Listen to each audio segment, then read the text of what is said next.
ரெண்டு வாட்டி நீ தப்பிச்சிட்ட. இந்த வாட்டி என்கிட்ட தப்பிக்க முடியுமா?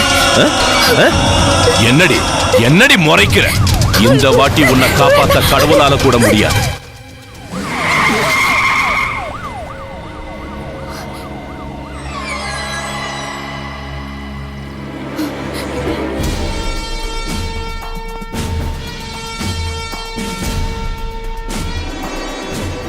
பிடிச்சு மாட்டா போங்க.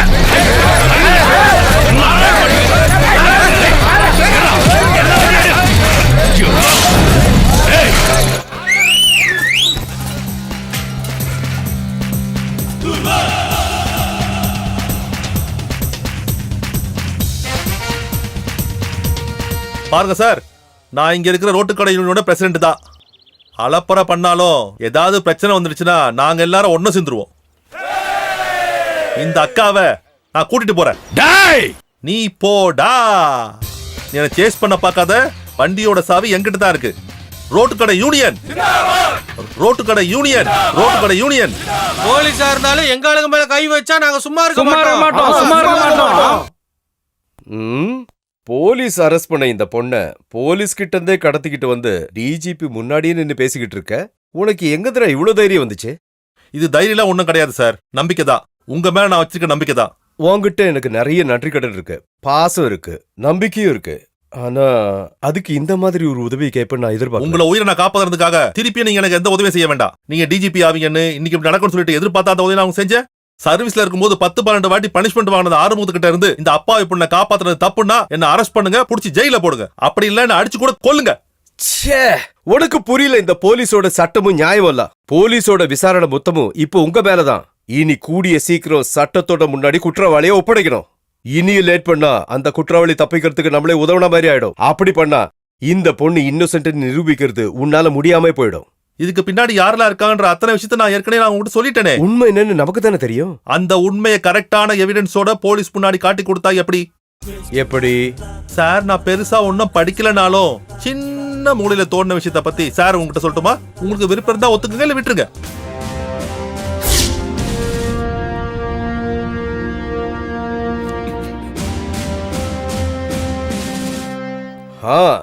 ஒருத்தர் விடாம எல்லாரும் வந்துட்டீங்கல்ல? எதுக்கு சார் எங்க எல்லாரையும் கூப்பிட்டுருக்கீங்க?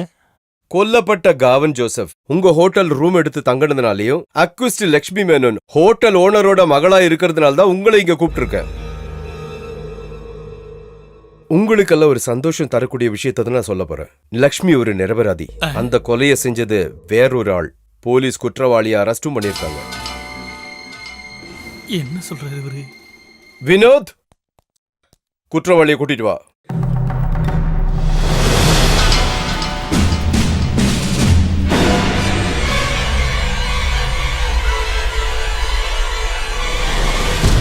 இவன் தான் காவன் ஜோசப்ப கொன்னது.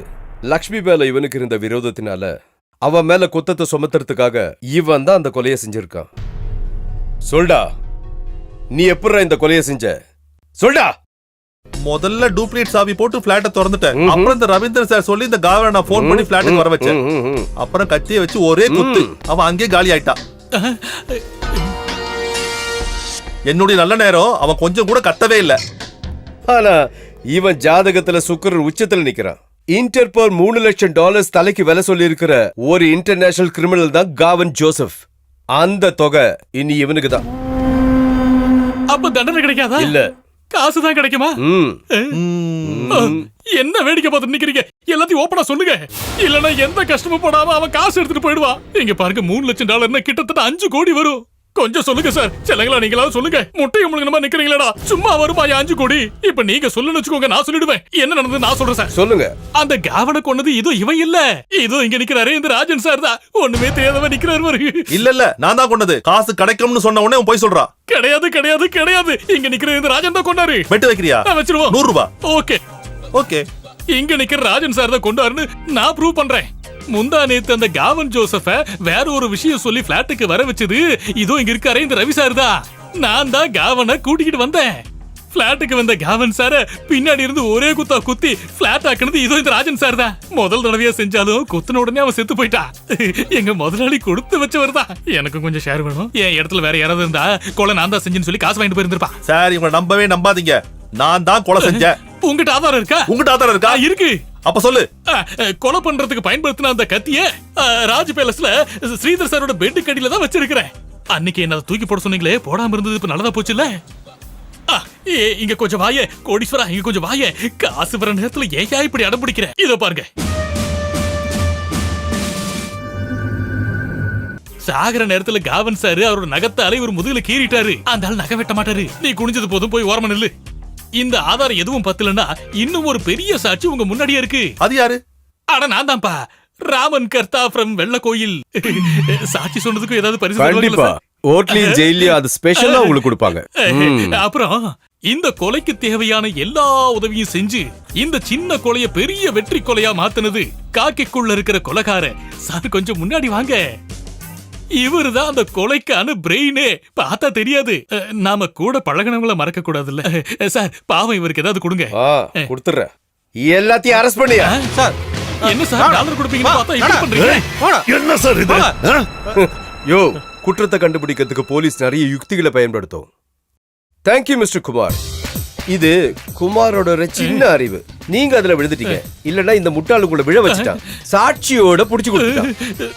நான் தப்பா எதுவும் சொல்லலையே. யோ, தூக்கிட்டு போங்க உள்ள. போடா போடா. டேய், கொலைக்கு தொண போனவனுக்கு ஜாமீன் கிடைக்காம எல்லாம் ஒண்ணும் இருக்காது. நீ என் ஒரு பையனை தானே தொட முடிச்சது. இன்னும் 2 பேர் இருக்காங்க என் கூட. நீ இந்த டயலாக் சொல்ற அளவுக்கு இன்னும் ஆட்ட முடியவே இல்லையா உன்னிகிருஷ்ணா? இன்னும் டைம் நிறைய இருக்குல்ல. அதுக்குள்ள இவங்களை கஷ்டப்பட்டு எப்படியாவது இவங்களை நான் ஜெயிலுக்கு அனுப்பி வச்சிடுறேன். இப்போதைக்கு இவங்களை கூட்டிட்டு போ. பார்க்கலாம்டா.